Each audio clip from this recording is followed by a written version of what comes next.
Lucía always said she ran to think. Every morning before the city woke up, she took the same route, the trail by the river, the wooden bridge, the long hill that burned her legs. 31 years old, an architect, obsessively organized. Her whole life ran like clockwork, and she was the one who wound it. It was on that long hill, on an ordinary Tuesday in October, that everything stopped. There was nothing heroic about it. A damp root hidden under the leaves, one bad step, and her ankle rolled inward with a dry snap she heard before she felt. She fell sideways onto the cold ground. She tried to stand out of habit, out of pride, and the pain shot up her leg like a current. She stayed there, breathing in short gasps, staring at the foot already swelling inside her running shoe. She pulled out her phone with trembling hands. In the ER, the doctor clipped the X-rays onto the light box and pointed with her pen. Distal fibula fracture. Clean, but displaced. We'll immobilize it for 6 weeks, then reassess. 6 weeks. Lucía did the math while the technician prepared the wrapping. 6 weeks was 42 sunrises without the long hill, 42 days of the city waking up without her.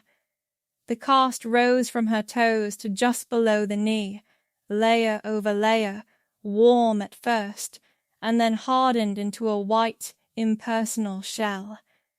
The technician explained the rules. Don't get it wet. Don't stick anything inside to scratch. No wait until further notice. She handed her a pair of aluminum crutches and a photocopied sheet of instructions. Any questions? Lucía had 1,000.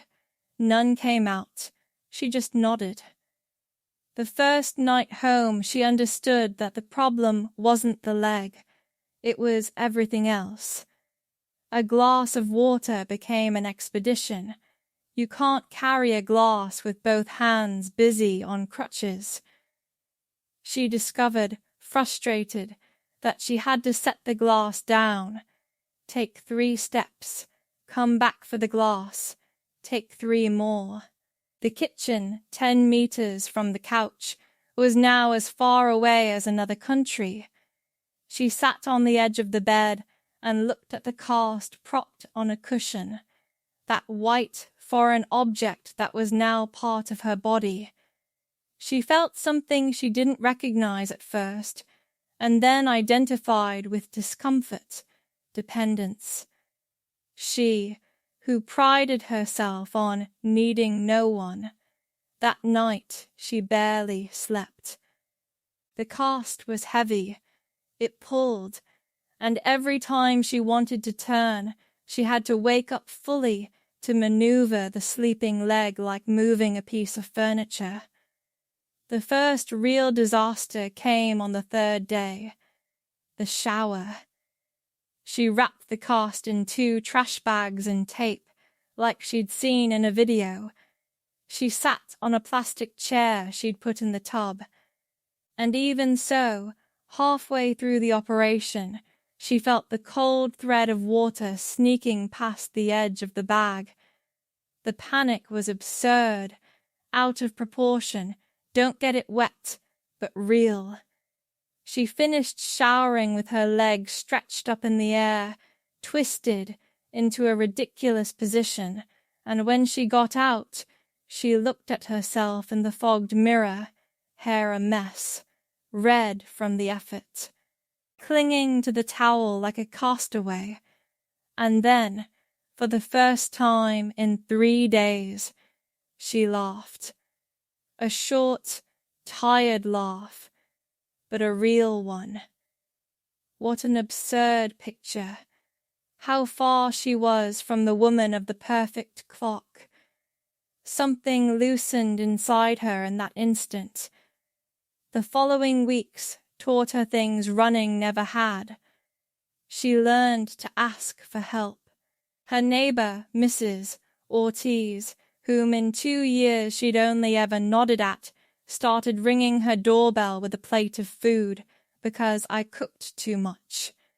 The first time, Lucía wanted to refuse out of dignity. The second, she accepted. The third, she was the one waiting for her. She learned to go slow. The long hill had taught her to push, to conquer, to arrive. The cast taught her the opposite, that sometimes the only way out is patience, that some things can't be rushed by willpower, that they heal at their own pace, and that pushing only breaks them further. She learned to be still, and in the stillness, things the daily run had kept quiet began to speak to her. She called her brother, whom she hadn't spoken to since a silly argument months ago. She read the books stacked on her nightstand. She really looked at the afternoon light coming through the window, the light she always saw out of the corner of her eye while doing something else. The cast, spotless white at first, slowly filled with signatures. A co-worker drew a runner tripping. Her niece wrote Aunt Robot in red marker. Mrs. Ortiz in shaky handwriting wrote only, "Slow gets there too." In the 6th week, at the clinic, the doctor cut the cast with an oscillating saw that roared but didn't cut skin. Lucía held her breath. When the 2 halves opened, out came a leg she barely recognized, thinner, pale, the skin dry, a limb that had slept for weeks and now returned, timid, to the world. "It'll feel weak and strange," said the doctor. "That's normal, physical therapy, and no running yet." Lucía lowered her bare foot to the cold floor of the clinic. The first contact was a jolt of forgotten sensations, the weight, the texture, the gravity. She took a small step, holding on to the exam table. Then another. She almost cried, and not from pain. Another month passed before she returned to the trail. It was a December morning, the air sharp, the river blanketed in fog. She didn't run. She walked. Slowly, feeling every step, listening to the crunch of the leaves, breathing the cold as if for the first time.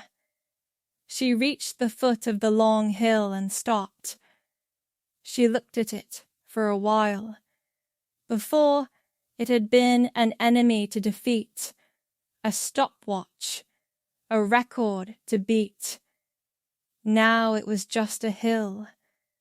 Beautiful, really, with the light tangled in the trees. She began to climb it, walking unhurried, and for the first time in a long while, she didn't think about reaching the top. She simply thought that she was there. Standing, walking 6 weeks without running, had taught her how to walk,